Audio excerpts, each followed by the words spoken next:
Hello class 4 এর বাচ্চারা। তো সবাইকে স্বাগত আজকের একটা নতুন ভিডিওতে। তো আজকে আমরা কি পড়বো? নরহরি দাস। কে লিখেছেন? উপেন্দ্র কিশোর রায়চৌধুরী।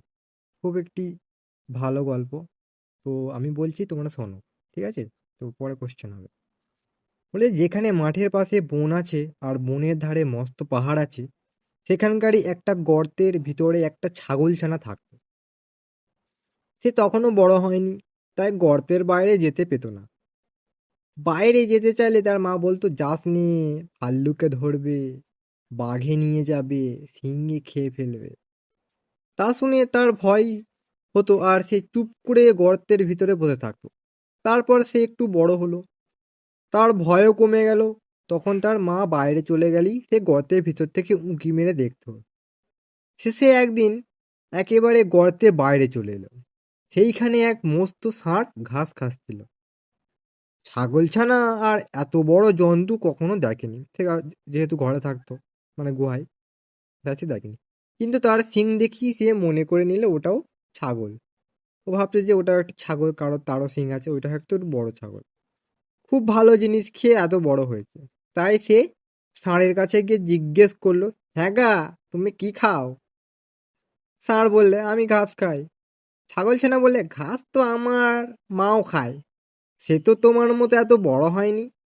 ষাঁড় বললে, আমি তোমার মায়ের চেয়ে ঢের ভালো ঘাস অনেক বেশি করে খাই। ছাগলছানা বললে, সে ঘাস কোথায়? ষাঁড় বললে, ওই বনের ভিতরে। ছাগলছানা বললে, আমাকে সেখানে নিয়ে যেতে হবে। এই কথা শুনে ষাঁড় তাকে নিয়ে গেল। সেই বনের ভিতরে খুব চমৎকার ঘাস ছিল। ছাগলছানার পেটে যত ঘাস ধরলো সে তত ঘাস খেলো। খেয়ে তার পেট এমন ভারী হলো যে সে আর চলতে পারে না। মানে এত খেয়েছে আর নড়তে পারছে না খুব। সন্ধে হলে ষাঁড় এসে বলল, এখন চলো বাড়ি যাই। কিন্তু ছাগলছানা কি করে বাড়ি যাবে? সে চলতেই পারে না। তাই সে বলল, তুমি যাও, আমি কাল যাব। তখন ষাঁড় চলে গেল। ছাগলছানা একটি গর্ত দেখতে পেয়ে তার ভিতরে ঢুকে রইল। সেই গর্তটা ছিল এক শিয়ালের। সে তার মামা বাঘের বাড়ি নিমন্ত্রণ খেতে গিয়েছিল। তো শিয়ালের মামাকে বাঘ অনেক রাত্রে ফিরে এসে দেখে তার গর্তের ভিতর কিরকম একটা জন্তু ঢুকে ঢুকেছে। ছাগল ছানাটা কালো ছিল, তাই শিয়াল অন্ধকারের ভিতর ভালো করে দেখতে পেল না। সে ভাবলো বুঝি রাক্ষস টাক্ষস হবে। এটা মনে করে সে ভয়ে ভয়ে জিজ্ঞেস করলো, গর্তের ভিতর কেউ? ছাগল ছানাটা ভারী বুদ্ধিমান ছিল। সে বললো, লম্বা লম্বা দাড়ি, ঘন ঘন নাড়ি, সিংহের মামা, আমি নরহরিদা, 50 বাঘে মোর এক এক রাত। মানে 50টা বাঘকেও একবারে খেয়ে নেবে এরাটা, এই জন্যে এটা বলেছে। শুনি তো শিয়াল বাবা গো বলে সেখান থেকে দে ছুট।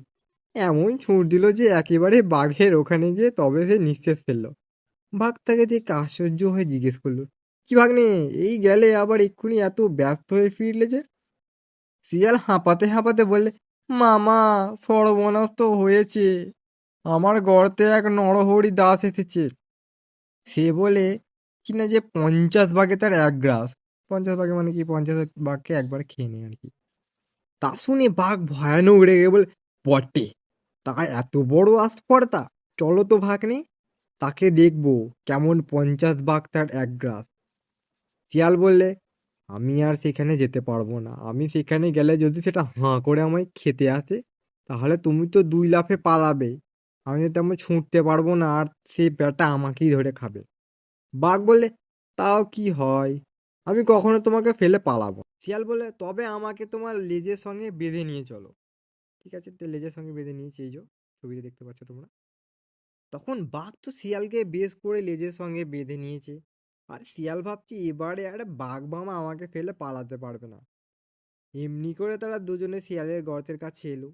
ছাগলছানা দূর থেকেই তাদের দেখতে পেয়ে শিয়ালকে বললে, দূর হতভাগা, তোকে দিলুম 10 বাঘের কড়ি, আর 1 বাঘ নিয়ে এলে লেজে দড়ি দিয়ে।